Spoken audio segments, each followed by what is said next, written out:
기독교 신앙의 핵심은 저희가 한마디로 말해서 구원이라고 말할 수가 있습니다. 구원받는 것, 우리가 구원받는 것이 기독교 신앙의 핵심이라는 거죠. 근데 많은 사람들이 이것을 떠나서 다른 것을 추구하는 경우가 많습니다. 예를 들어서 내가 기독교 신앙을 가져서 이 세상에서 어떤 유익을 누린다든지 성공을 한다든지 아니면 자신이 받은 상처를 뭐 치료를 받는다든지 위로를 받는다든지 이런 거에 초점을 두는 경우가 많습니다. 근데 이것도 기독교 신앙의 유익이 맞습니다. 포함되는 게 맞죠. 하지만 이것은 본질이 아니고 또 핵심도 아닙니다.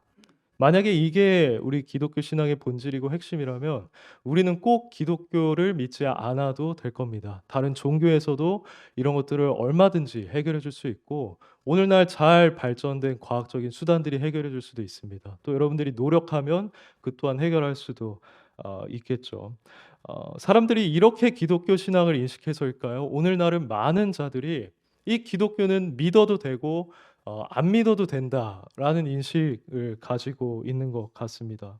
아마도 신앙의 본질에 대해서 잘 모르고 있기 때문이죠. 그래서 그들은 이 기독교 신앙을 필수 불가결한 것으로 생각하지 않습니다.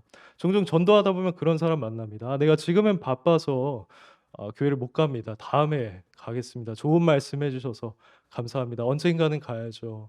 이런 말씀하는 분들이 많은데 그런 분들은 기독교가 진정으로 뭘 말하고 있는지 모르기 때문에 자신의 선택지 중에 하나로 기독교를 두는 겁니다. 자신에게 도움을 줄 수도 있는 수단 중 하나로 이 기독교를 바라보고 있는 것이죠. 그런데 우리 신앙인들 안에서도 그런 분들이 계십니다. 그냥 이 기독교 신앙을 단순히 자신의 삶에 조금 도움이 되는 것으로 바라보는 경우가 있다는 거죠. 근데 그러다 보니 그런 분들은 신앙생활이 일관적이지가 않습니다. 그들이 처한 상황에 따라서 그들이 보이는 신앙생활의 모습이 다르다는 거죠. 자신의 삶 속에서 무언가 잘 되고 모든 일들이 잘 풀리고 할 때는 하나님을 찾지 않습니다. 교회를 멀리하고 자신이 원하는 대로 살아갑니다. 하지만 반면에 자신의 삶에 조금이라도 문제가 생기고 '내가 이 문제는 해결할 수 없을 것 같다.'라는 인식이 들면은 그때부터는 이제 다시 하나님을 찾기 시작하고 교회를 나가기 시작하고 성경을 찾고 기도하고 예배하고 그런 종교적인 모습을 다시금 보이게 되죠. 그러다 문제가 해결되면 다시 이전의 모습으로 돌아가기도 합니다. 물론 그런 식으로 신앙생활을 하다가도 주님을 만날 수 있습니다. 하나님께서 기적적으로 역사하시는 것을 체험하면은 '아 하나님 정말 살아계시는구나. 성경이 말하는 게 정말 진리구나.' 이걸 깨닫고 주님께 돌아오는 회심의 역사를 그들도 경험할 수가 있습니다. 하지만 대다수는 웬만해서는 그런 일이 일어나지 않고 그저 그 상태를 유지하게 되죠. 이 역시 그들이 신앙의 본질에 대해서 무지하기 때문입니다. 성경이 분명하게 말하는 것은 우리가 믿는 바 신앙의 본질은 바로 우리가 구원받았다는 사실에 있다입니다. 성경이 계속해서 이것을 증거하고 있습니다. 여러분들이 구약 성경을 보시면 알겠지만 구약은 먼저 하나님의 존재에 대해서 말합니다. 여러분들이 어떻게 이 세상에 존재하게 됐는지를 성경은 말해줍니다. 여러분들의 근원을 말해주죠. 근데 거기서 끝나는 게 아니라 여러분들이 철저하게 타락한 죄인이라는 사실을 말해줍니다. 그리고 죄의 문제가 아주 심각하다는 걸 말해주고 그 하나님은 거룩하신 하나님이셔서 이런 여러분들에 대해서 진노하고 계시다는 사실도 말해줍니다. 하지만 여기서 끝나지 않죠. 더 나아가서 구약 성경은 이런 인간의 상태를 하나님께서 아시고 긍휼히 여기셔서 그들을 구원할 메시아를 보내주겠다는 예언 또한 포함되어 있습니다. 그래서 신약을 보면 실제로 예수님께서 이 땅에 오시죠. 근데 주님께서 이 땅에 오셨던 이유, 핵심적인 이유가 바로 죄인을 구원하시기 위함이었습니다. 그분의 이름에서도 드러나죠. 예수라는 이름은 여호와는 구원이시다라는 뜻입니다. 또 뿐만 아니라 마리아가 이제 잉태했을 때 하나님의 사자가 요셉에게 나타나서 이렇게 말하죠. 아들을 낳으리니 이름을 예수라 하라. 이는 그가 자기 백성을 그들의 죄에서 구원할 자이심이라고 합니다. 세례 요한도 동일한 말을 합니다. 예수님을 보자마자 했던 말이 보라 세상 죄를 지고 가는 하나님의 어린 양이로다라고 합니다. 이뿐만 아니라 예수님께서 가르치셨던 모든 내용들, 그분의 죽으심과 부활, 사도들의 가르침, 요한계시록의 내용만 봐도 결국에 이 성경은 우리 인간의 구원에 대해서 말하고 있다는 것을 우리가 부인할 수가 없습니다. 성경 명백하다는 거죠. 그래서 정상적인 신앙인이라면 자신의 신앙의 초점을 다른 게 아니라 오직 이것에 맞추고 살아가게 될 겁니다. 자신이 구원받았다는 사실에 초점을 맞추고 살아가게 된다는 거죠. 이렇게 사는 사람은 아까 말씀드렸던 그저 자신의 유익을 위해서 신앙생활을 하는 사람과는 다른 모습을 보입니다.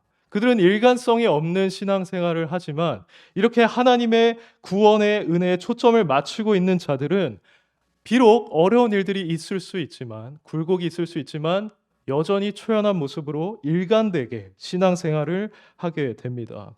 그런 이 세상의 일들이 그들에게 크게 영향을 미치지를 못하는 겁니다. 왜냐하면 그들의 신앙 자체의 근본이 이 세상에 있지 않고 하나님 나라와 영원한 것에 있기 때문입니다. 그들의 초점은 죽음 이후에 있습니다. 살아계신 하나님께 있습니다. 영원한 운명에 있습니다. 그렇기 때문에 이 세상의 일들은 어떻게 보면 그들에게 시시한 겁니다. 이게 바로 참된 신앙인의 모습이라는 건데요. 이것을 가장 잘 보여주는 사람이 바로 다름 아닌 바울입니다. 바울이 그랬죠. 세상에 대해서 그는 완전히 죽은 자와 같았습니다. 빌립보서를 보면은 바울은 어떤 상황에든 처할 수 있다라고 얘기를 해요. 비천과 풍족과 배고픔과 목마름에 처할 수 있다고 얘기를 합니다. 또 여러분이 바울의 삶을 보시면 알겠지만 바로 아주 많은 고난을 당했던 자였습니다. 엄청난 수고를 했죠. 감옥에 갇히고 매에 맞고 돌에 맞고 잠도 못 자고 줄이고 목마르고 죽을 뻔한 적이 매우 많았다고 스스로가 말하고 있습니다. 근데 그랬을 때 바울의 태도가 어땠나요, 여러분? 바울은 그런 상황 때문에 낙심하지 않았습니다. 좌절하지 않았고 신앙생활에 있어서 뭔가 굴곡이 생기지 않았습니다. 오히려 그럴 때일수록 그는 더 확신을 가지게 됐죠. 그리고 그런 고난과 수고를 자신의 기쁨이요 자랑으로 여겼습니다.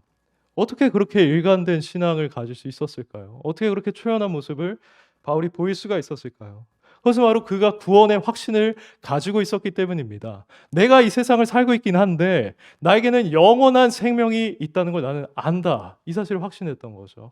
그리고 내가 하는 이 세상에서의 수고 그리고 고난들이 결코 헛되지 않다는 사실 또한 그는 알고 있었던 겁니다. 그래서 개의치 않고 꿋꿋하게 그 삶을 살아갔던 거죠. 이걸 가장 잘 보여주는 말씀이 고린도전서 15장 19절입니다. 만일 그리스도 안에서 우리가 바라는 것이 다만 이 세상의 삶뿐이면 모든 사람 가운데 우리가 더욱 불쌍한 자이리라라고 말하고 있어요. 이 말씀을 통해서 우리가 알 수 있는 건 바울도 그 자신의 삶이 너무나 어떻게 보기에 비참하다는 걸 알고 있었던 겁니다. 되는 일이 없고 그냥 고난만 있고 수고하기만 하고 이런 삶을 봤을 때 이건 세상 사람이 보기엔 너무 불쌍한 삶이다라는 걸 그도 인식하고 있었다는 말입니다. 근데 그렇지만 그럼에도 불구하고 그가 낙심하지 않았던 이유는 제가 아까 말한 참된 소망을 가지고 있었기 때문이죠. 그의 신앙의 초점을 이 성경의 본질인 구원에 두고 있었던 겁니다. 그래서 그런 삶을 살아갈 수가 있었다는 거죠.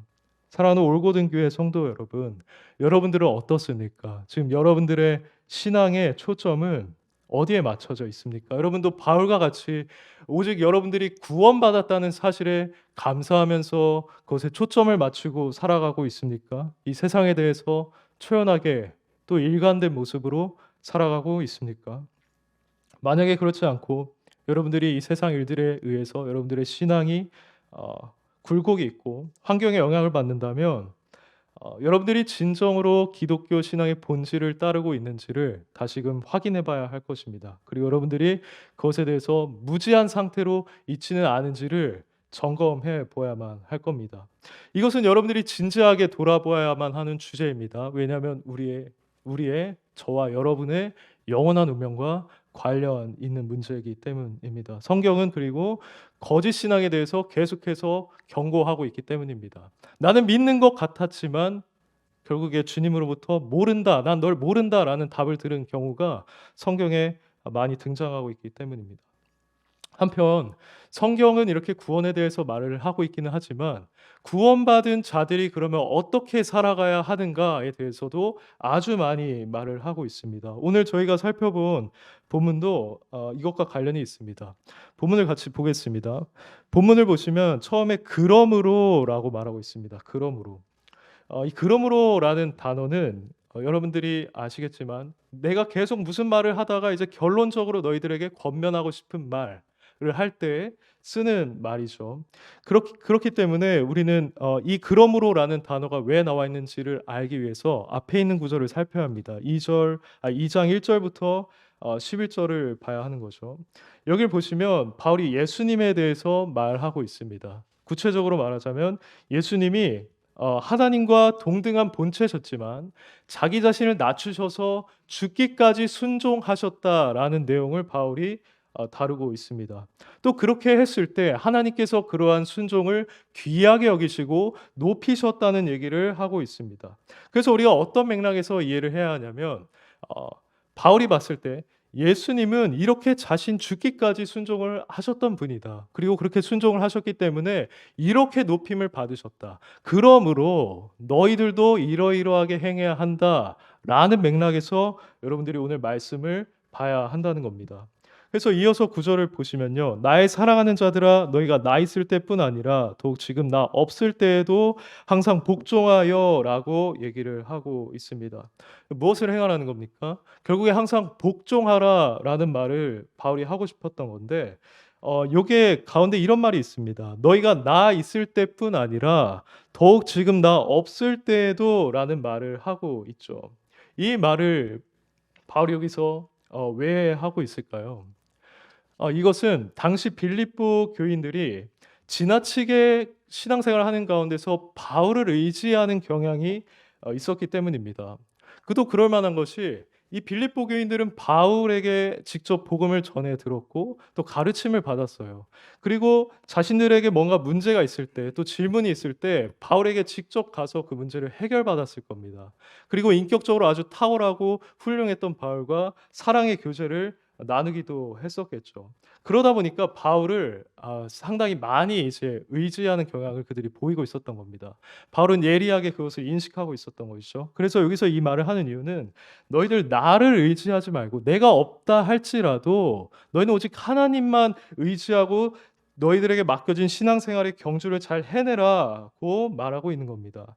이걸 알 수 있는 게 1장 27절을 여러분이 보시면요. 오직 너희는 그리스도의 복음에 합당하게 생활하라. 이는 너희에게 가보나 떠나 있으나라고 얘기하고 있죠. 여기서도 내가 너희에게 있든지 없든지 너희는 그 복음에 합당하게 생활하라고 얘기를 하고 있었던 겁니다.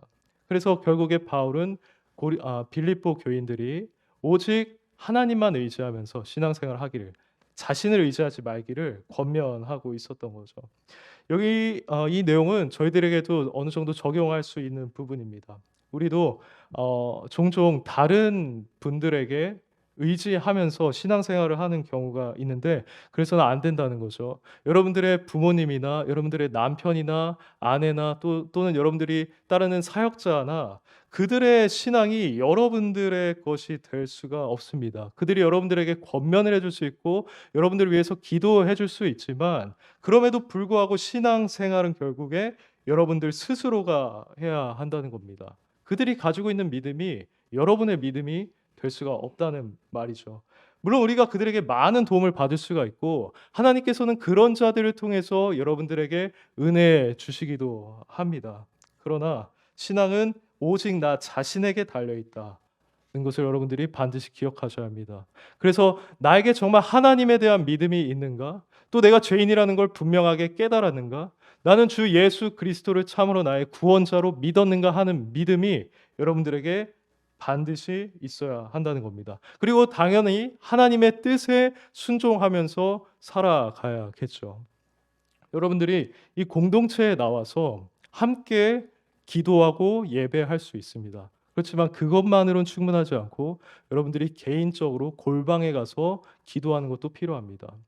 또 여러분들이 말씀을 지금처럼 들을 수 있습니다. 공적으로요. 하지만 이것으로 여러분들에게 충분한 게 아니고 여러분들은 혼자서 말씀을 묵상하는 시간도 필요합니다. 이외 다른 모든 신앙의 의무들도 마찬가지인 거죠.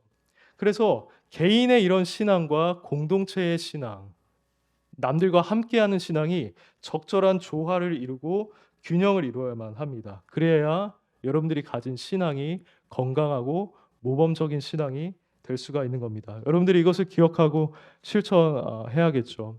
또 두 번째로는 여러분들이 과하게 다른 사람을 의식하는 것을 주의해야 한다는 겁니다. 여러분들이 만약 다른 이들을 과도하게 의식하면 성경에서 말하는 외식하는 죄를 범할 수가 있습니다. 외식으로 예배하고 외식으로 기도하고 경건의 의무를 여러분들이 행하게 될 수가 있다는 겁니다. 이 유혹은 특히 사역자들, 중직자들이 받기가 아주 쉽습니다. 성경에서도 이 외식으로 책망받았던 자들은 다름 아닌 유대교회에서 아주 높은 자리에 있었던 율법사들이나 바리새인들이었죠. 물론 이런 직분자들 그리고 저 같은 사역자들은 이 공동체의 덕을 세워야 하기 때문에 그리고 어느 정도 모범을 보여야 하기 때문에 다른 사람들의 시선을 아주 의식하지 않을 수는 없습니다. 그렇지만 이런 것이 나의 신앙에 여러분의 신앙에 과도하게 영향을 미친다면 그것에는 문제가 되는 것이죠. 그래서 여러분들은 진실한 마음으로 내가 이 경건의 의무들을 행하고 있는가를 생각해 보아야만 합니다. 여러분들이 다른 사람을 의식해서 이 의무들을 행하고 있는 건 아닌지, 눈치 보면서 행하고 있는 건 아닌지 돌아보아야만 하는 겁니다. 그래서 여러분들이 진정한 마음으로 하나님을 예배하기를 힘써야 하는 것이고요. 진정 내가 주님께 아뢰고 싶고 내가 주님과 교제하고 싶기 때문에 여러분들은 기도해야만 합니다. 그 외에 다른 의무도 마찬가지죠. 헌금하는 것도 다른 사람이 보기 때문에 여러분들이 헌금해서는 안 됩니다. 내가 정말 가난한 자들을 보고 긍휼의 마음이 들어서 그리고 그들을 구제하는 것이 우리 주 예수님의 뜻이기 때문에 기꺼운 마음으로 헌금을 해야 하고 그렇게 되도록 여러분들이 노력해야 하는 겁니다. 이 외식이라는 죄는 주님께서 가장 혐오하셨던 죄 중에 하나라는 걸 여러분들이 반드시 기억해야 하겠습니다. 이제 다음 구절을 또 볼 텐데요. 그 이후로 이렇게 말합니다. 두렵고 떨림으로 너희 구원을 이루라라고 얘기를 하고 있죠. 어떻게 보면 이 구절에서 가장 핵심적인 말씀입니다. 두렵고 떨림으로 너희 구원을 이루라고 하고 있는데 여기서 구원을 이루라는 말의 뜻이 뭘까요? 이루라. 이 이루라로 번역된 단어는 원래 뜻은 성취하다 또는 행하다라는 뜻입니다. 그러니까 이게 적절하게 적용해서 해석을 하자면 구원과 관련된 일들을 철저하게 행하고 참되게 수고해라. 그렇게 구원을 성취해라라는 뜻입니다. 이렇게 바울이 말하고 있는 이유는 우리가 구원받았다는 이 사실을 그냥 정지된 상태로 보거나 아니면 단순히 수동적인 성격으로 보지 않았던 거예요. 오히려 능동적으로 우리가 뭔가 이루어 가야 할 성격으로서 또는 하나의 과정으로서 이 구원이라는 것을 바울이 바라봤던 겁니다. 그렇기 때문에 우리가 지극한 관심을 가지고 근면하게 그것을 추구해야 함을 역설하고 있었던 거죠. 근데 여기서 여러분들이 의문이 들 수가 있습니다. 아니, 구원이라는 것은 내가 배운 바에 따르면 전적으로 하나님의 은혜로 받는 것 아닌가? 그런데 왜 여기서 바울은 마치 내가 행해서 구원을 이루고 성공할 수 있는 것처럼 설명하고 있는 것이? 라고 생각할 수 있습니다. 정당한 질문이죠. 그렇지만 여기서 바울은 행위 구원을 말하고 있는 것이 아닙니다. 이건 모든 개혁 신학자들이 동의하는 바인데요. 그 이유가 뭐냐면 오직 은혜의 교리를 가장 강력하게 주장했던 자가 바로 바울이었습니다. 너희 행위가 아니라 오직 믿음으로, 오직 은혜로 구원받는다라고 가장 강력하게 주장했던 사람이 바울이라는 거죠. 그렇기 때문에 여기서 행위 구원을 주장할 수가 없는 겁니다. 또 여러분들이 13절을 한번 보시기를 원하는데요. 13절 보면 이렇게 말합니다. 너희 안에서 행하시는 이는 하나님이시니 자기의 기쁘신 뜻을 위하여 너희에게 소원을 두고 행하게 하시느니라 라고 하고 있죠. 그러니까 이 말은 뭐냐면 하나님께서 그렇게 너희들에게 명령하고 있기는 하지만 실제로 너희들에게 그것을 행할 수 있는 힘, 결심, 소원, 뜻을 주는 분은 바로 하나님이다라는 말입니다. 그래서 성도가 자신의 구원을 이루어 가는 것도 결국에는 하나님의 은혜와 능력에 달려 있다는 말인 거죠. 그래서 박윤선 박사님은 이렇게 말했습니다. 성경에 있는 대로 하나님은 인간을 명하여 선을 행하라고 권면하신다. 그러나 그것을 가능하게 해주시는 이가 하나님이신 사실에 대해서도 성경은 밝히 말한다. 주님께서 우리가 마땅히 져야 할 책임을 우리에게 지우신 뒤에는 자신이 친히 그것을 성취해 주신다라고 얘기를 합니다. 또 여러분들이 이것을 이해하기 위해서 생각해 봐야 하는 건 요한복음 5장에 나오는 38년 된 병자 이야기입니다. 그 병자는 다리를 쓸 수가 없었어요. 그래서 천사가 그 물을 움직여주는 때를 기다리기도 했지만 다리를 움직일 수 없으니까 내려가지를 못했죠. 근데 예수님께서 그에게 찾아가서 하셨던 말이 일어나서 네 자리 들고 걸어가라 라는 거였습니다. 예수님이 그가 걸을 수 없다는 것을 모르셨을까요? 누구보다 잘 알고 계셨겠죠. 그가 할 수 없는 무능력의 상태라는 걸 예수님은 알고 있었습니다. 근데 그럼에도 불구하고 내가 일어나서 걸어가라라고 했다는 말이죠. 마치 여기서 두렵고 떨림으로 너희 구원을 이루라고 하는 것처럼요. 그렇게 말했을 때 그 말 가운데 은혜가 임해서 그 은혜를 힘입어서 그 병자가 순종했을 때 실제로 걷게 되는 역사가 나타났습니다. 이런 원리가 우리들의 구원에도 동일하게 적용된다는 것이죠. 하나님께서는 우리 본성에 부합하는 방식으로 또 우리의 수고와 노력을 돕는 방식으로 역사하신다는 겁니다. 그리고 우리는 그 은혜를 힘입어서 우리가 할 수 없는 그 구원을 이루어가는 일을 해야 한다는 거죠. 이게 성경에서 말하는 아주 큰 신비 중에 하나입니다. 다음은 두렵고 떨림으로라는 수식어가 있는데요. 이 수식어도 우리가 주의 깊게 볼 필요가 있습니다. 이 뜻은 각별하고 조심하고 또 신중한 태도를 말합니다. 두렵고 떨림으로. 그러니까 뭔가 하나님과 다른 것 사이에서 머뭇머뭇하거나 또는 교만해 한다거나 자기 자신을 신뢰하는 그런 태도가 아니라 진심을 다해서 또 경건한 마음을 가지고 혹시나 내가 이렇게 행하는 것이 하나님의 뜻을 거스르는 건 아닐까? 내가 이렇게 행하는 게 하나님 보시기에 죄는 아닐까? 두려워하고 떠는 마음으로 나아가는 것이 이 두렵고 떨림이라는 말이 의미하는 말입니다. 이것은 아까 말한 것처럼 저희가 구원은 단순히 하나의 사건이 아니라 우리가 직접 이루어 가야만 하는 과정이라는 것을 생각했을 때 아주 적절한 태도겠죠. 왜냐하면 구원이 확실한지 아닌지 모르는 것처럼 나아가고 있기 때문입니다. 두렵고 떨림으로요. 그런데 이 두려움에 대해서 누군가는 또 이렇게 생각할 수 있어요. 아니, 기독교 신앙은 기쁨과 행복과 감사가 아닌가? 근데 왜 두려워하라고 하는 거지? 두려워하는 것은 오히려 믿음이 없는 모습이 아닌가? 여러분들 이렇게 생각할 수 있습니다. 하지만 성경은 성도가 마땅히 지녀야 할 두려움에 대해서 반복해서 말하고 있습니다. 그런데 이 두려움은 단순히 어떤 존재에 대해서 공포심을 느끼는 것은 아닙니다. 그런 게 아니라 하나님의 주권과 영광을 인정하는 가운데서 그분에 대해서 거룩한 두려움을 가지고 경건한 공경심을 가지는 거죠.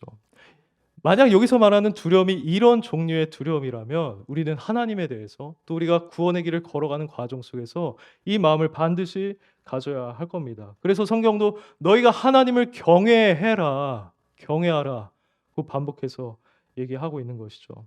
또 한편으로 두려움이 주는 유익이 있습니다. 그것이 뭐냐면 여러분들이 죄 짓는 것을 막아주는 최고의 방책이자 보호책이 된다는 겁니다. 실제로 두려워하는 자의 태도가 어떻겠습니까?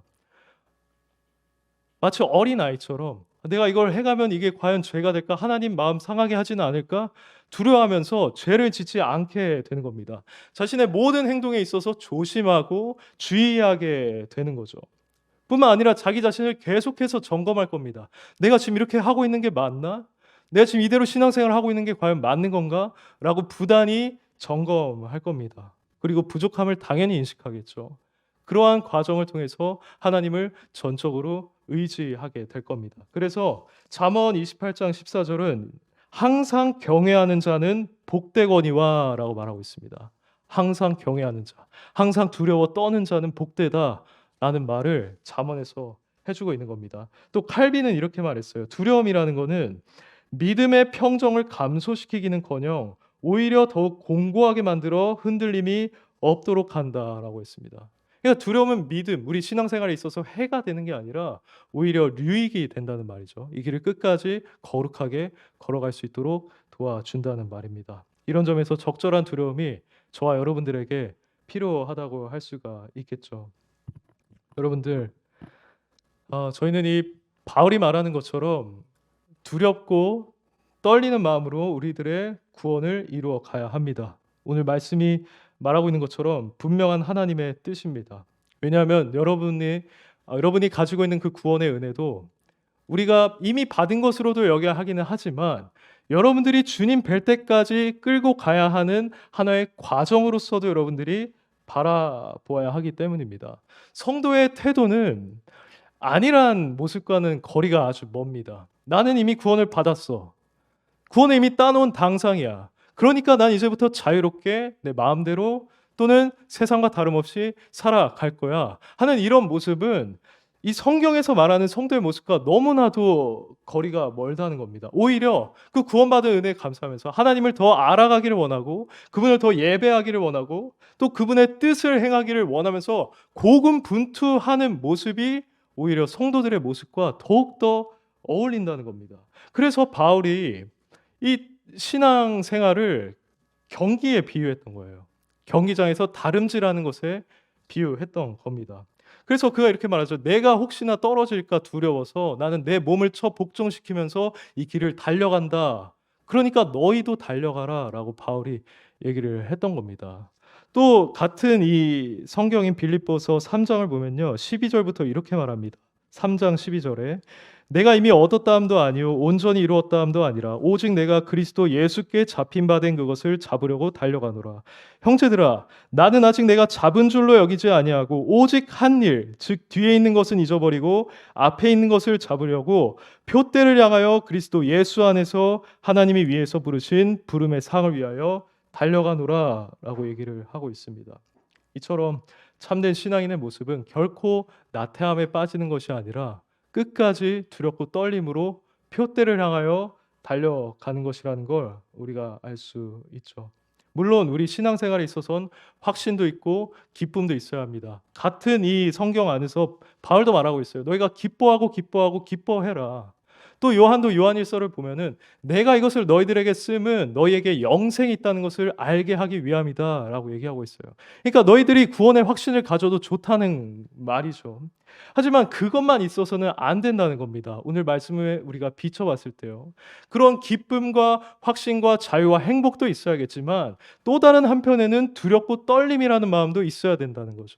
이 두 가지가 거룩하게 공존해야 하고 조화를 이루어야만 한다는 겁니다. 사랑하는 올고든 교회 성도 여러분, 여러분들은 어떻습니까? 여러분들은 이런 두려움, 떨림이 여러분들이 구원받았다는 기쁨과 공존하고 있습니까? 조화롭게 이루어져 있습니까? 아니면 이미 난 구원을 따놓은 당상이야. 그러니까 난 이제 자유롭게 신앙생활 할 거야 라고 생각하고 있지는 않습니까? 만약에 그렇다면 여러분은 돌이켜야 할 겁니다. 그것은 진정으로 바른 모습이 아니고 정말 두려운 상태입니다. 우리가 믿는 것을 생각해 봐도 우리가 두려움과 떨림으로 이 세상에서 있어야 한다는 것은 너무나 명확합니다. 여러분들이 믿는 게 무엇인지 한번 곰곰하게 생각해 보십시오. 성경이 무엇을 말하고 있습니까? 살아계신 하나님을 분명하게 말해주고 있습니다. 그 여러분들이 철저한 죄인이라는 것을 말해주고 있죠. 그리고 하나님은 너무나도 거룩하시고 의로우셔서 그런 여러분들에 대해서 진노하시고 여러분들을 언젠가 지옥으로 보낼 수밖에 없다는 사실도 분명하게 얘기해주고 있습니다. 그런데 그런 여러분들을 하나님께서 사랑하셔서 자신의 아들 주 예수 그리스도를 보내주셨다. 그래서 그분의 십자가 대속을 통해서 너희들이 구원을 받았다라고 성경은 분명하게 얘기하고 있습니다. 그리고 위에 심판이 있을 거라고 얘기하고 있죠. 누군가는 하나님의 심판을 받아서 영원한 생명과 기쁨과 행복에 들어가게 될 겁니다. 하지만 누군가는 그 하나님의 심판을 받아서 영원히 지옥에 가서 끝도 없는 고통을 맛보게 될 겁니다. 여러분들 이걸 우리가 정말 믿는다면 어떻게 두려워하지 않을 수가 있고 떨지 않을 수가 있습니까? 여러분들이 이걸 정말 믿는 성도라면요, 우리가 어떻게 이 세상과 동일하게 살아갈 수가 있습니까? 그들이 불쌍하지 않습니까? 여러분들이 이걸 믿는다면 어떻게 하나님의 뜻을 행하면서 살아가지 않을 수가 있겠습니까? 여러분들, 우리가 이걸 믿는다면 어떻게 우리가 짓는 죄에 대해서 두려워하지 않을 수가 있겠습니까?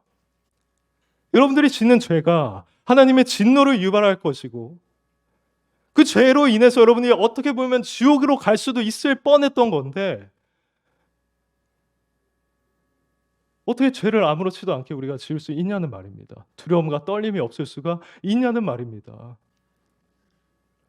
여러분들, 우리 이 사실을 기억해야 합니다. 여러분들의 믿음을 점검하십시오. 우리가 믿는 건 살아계시고 전능하신 하나님입니다. 우리 죄를 대속하기 위해서 십자가에서 죽으시고 부활하신 주 예수 그리스도이십니다. 그분도 하나님이시죠. 그분은 언젠가 다시 오셔서 이 세상을 심판하실 겁니다. 우리가 사도신경에서 고백했듯이요. 그런 날을 여러분들 만약 바라보고 있다면 바울이 말한 이 두려움과 떨림을 가질 수밖에 없을 겁니다. 두려움과 떨림으로 여러분들의 구원을 이루어 가시기를 바랍니다. 하나님의 선하신 뜻을 행하면서 살아가십시오. 여러분들이 단순히 나는 죄 짓지 않으니까 그냥 이 정도의 신앙생활이면 괜찮아 라고 하는 것에 안주하지 마십시오. 하나님께서 원하시는 건 그저 여러분들이 죄 안 짓는 게 아닙니다. 그분은 전적인 헌신과 순종을 여러분들에게 요구합니다. 하나님 나라 확장하는 일에 여러분들이 동참하기를 원하신다는 겁니다.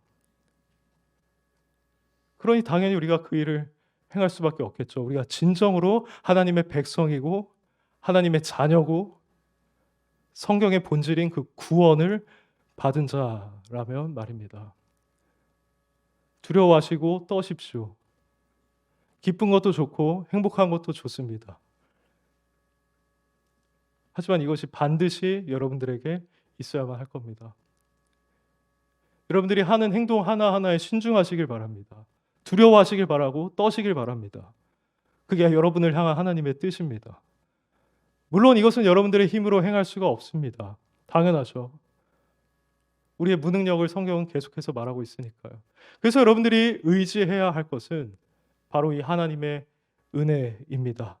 여러분 안에서 행하시는 하나님, 자신의 기쁘신 뜻을 위하여 여러분에게 소원을 두고 행하게 하시는 그 하나님을 여러분들은 의지해야 합니다. 하나님을 의지하면서 여러분들이 이 신앙의 경주를 걸어갈 때 여러분들 넉넉히 두려움과 떨림으로 그 구원을 이루시게 될 줄을 믿습니다.